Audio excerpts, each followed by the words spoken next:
안녕하십니까. 여행작가 TV입니다. 벌써 가을이 왔습니다. 올해 날씨가 계속 덥다가 갑자기 날씨가 추워져가지고 설악산이나 속리산 같은 고도가 높은 산에서는 단풍이 들기도 전에 나뭇잎이 얼어버려서 떨어졌다고 하더라고요. 그래서 안 그래도 단풍이 늦은데 단풍이 제대로 들기도 전에 떨어져 버려서 올 가을을 제대로 즐기지 못하는 것이 아닌가 이런 걱정이 들기도 합니다. 매년 가을이 짧아지기 때문에 앞으로 단풍을 볼 수 있는 날이 점점 짧아질 거라는 그런 뉴스 예보도 있더라고요.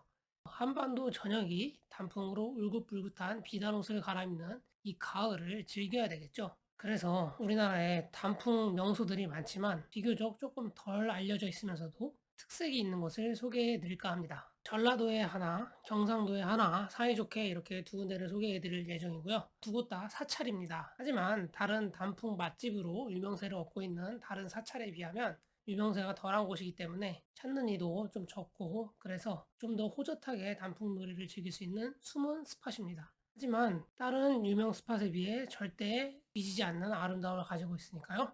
제가 추천드리는 곳 지금부터 눈 크게 뜨고 봐주세요. 그럼 본격적으로 시작을 해볼까 합니다. 먼저 첫 번째는 단풍 맛집이 즐비한 전라도에 숨겨진 보석 같은 곳입니다. 바로 고창에 있는 문수사입니다. 문수사는 국내에서 유일한 천연기념물 단풍나무 숲을 가지고 있습니다. 2021년 8월에 정읍 내장산 단풍나무가 천연기념물로 지정되었기 때문에 현재는 단풍나무로 지정된 천연기념물은 두 곳이 되었습니다. 올해 8월 전까지는 고창 문수사의 단풍나무 숲이 유일한 천연기념물이었는데요.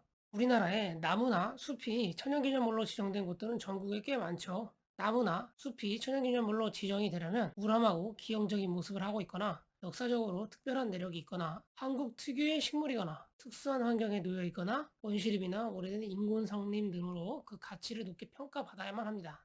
그 수많은 천연기념물 식물군 중에서 단풍나무가 자생하며 군락을 이루어 천연기념물로 지정된 곳은 국내에서 고창 문수사가 유일합니다. 가을이면 전국이 오색 빛깔로 옷을 갈아입는 단풍국 한반도에서 유일한 곳이라니 의외가 아닐 수 없죠. 단풍나무 군락은 백제 이자왕 시절인 644년에 지은 문수사의 사찰림으로 보되어 지금까지 잘 관리되었습니다. 문수사의 입구인 일주문부터 문수산 중턱까지 수령 100년에서 400년 사이에 단풍나무 500여 그루가 빼곡히 숲을 이루고 있어요. 천연기념물이라 숲 안을 마음대로 돌아갈 수 없지만 절간으로 가는 길만 따라가도 충분히 단풍을 즐기기 좋습니다. 문수사의 단풍은 오래 묵어서 나무의 위세가 굉장히 좋고 단풍도 더 화려하게 느껴집니다. 가을에 높은 하늘마저 단풍 빛깔에 아름답게 물들어가는 사찰이죠.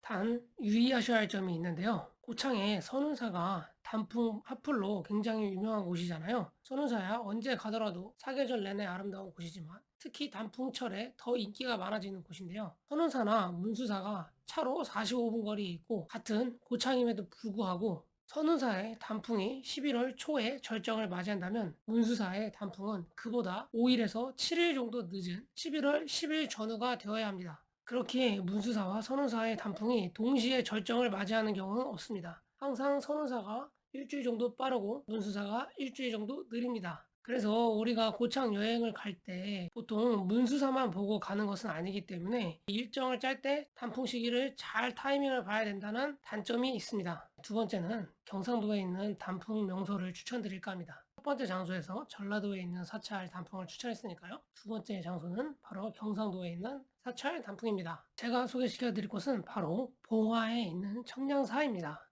청량산 같은 경우에는 이미 산꾼들에게 굉장히 인기가 많은 산이죠. 청량산 연화봉 기슭에 청량사가 있습니다. 혹시 차경이라고 아시나요? 자연을 빌려 내 정원으로 삼는다는 우리나라의 전통 건축 기법입니다. 청량사는 딱 차경이 어울리는 사찰이에요. 처음에 주차장에서 내려서 사찰까지 올라가는 길이 조금 가파르면서 오르막길이긴 한데 사찰 입구 쪽에 딱 도착하는 순간 감탄이 저절로 나옵니다. 연화봉 기슭에 앉아있기 때문에 주변으로 불그락푸르럭한 바위가 고개를 내밀고 있고 절벽 사이로 뿌리를 내린 나무들이 울긋불긋한 비단옷으로 갈아입어서 더할 나위 없이 고즈넉한 가을 풍경을 만들어냅니다. 단풍도 단풍이지만 절 주변으로 둘러싸인 귀암괴석의 봉우리들을 바라보는 것만으로도 굉장히 멋진 곳이에요. 청량산은 굉장히 역사는 오래된 사찰입니다. 원효대사와 관련된 이야기가 남아있고요. 본전 건물이라고 할 수 있는 유리보전의 현판은 고려 공민왕이 썼다고 알려져 있습니다. 신라시대부터 고려시대까지 굉장히 번창했던 사찰인데 유학을 중시했던 조선에 오면서 사찰이 쇠퇴하여 현재는 유리보존과 응진전만 남아 있습니다. 사찰 자체는 굉장히 작고 아담한 편입니다. 하지만 아까 제가 차경을 언급했죠. 이 연화봉 주변으로 청량산의 산세를 정원으로 삼고 있기 때문에 그 어느 곳보다 단풍이 아름답고 멋진 곳입니다.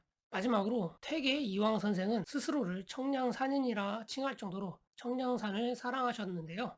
이 청량산과 관련된 51편의 시를 남기셨습니다. 그 중에 하나를 제가 읊어드리겠습니다. 어느 곳인들 구름 낀 산 없겠는가. 하지만 청량산이 더욱 맑고 절묘하네. 정자에서 날마다 바라보고 있노라면 맑은 기운이 사람 뼛속까지 들어오네. 라는 시를 지으셨습니다. 제가 읊어드린 시를 생각하면서 청량사의 아름다운 차경을 감상하시는 것을 추천드리겠습니다. 그럼 지금까지 숨겨진 단풍 명소를 추천하였습니다. 앞서 말씀드린 것처럼 유명한 스팟에 비해 비교적 찾는 이가 적기 때문에 나름 호젓하게 즐길 수 있는 곳이니 올 가을에 꼭 놓치지 말고 찾아가 보시길 바랍니다. 그럼 저는 다음에 또 좋은 영상을 가지고 찾아오도록 하겠습니다. 감사합니다.